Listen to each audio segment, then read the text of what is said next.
Könürgönjümde ulu davara, öz eşiklerini goýup hatara. Çağılar şatlygy asmana ustun, İsmail Kidis zemini gostun.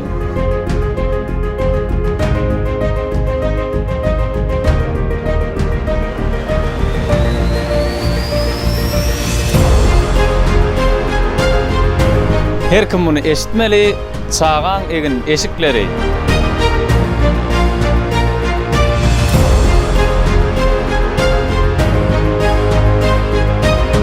Görnüşleri dürlü hem bahasy el yeterli.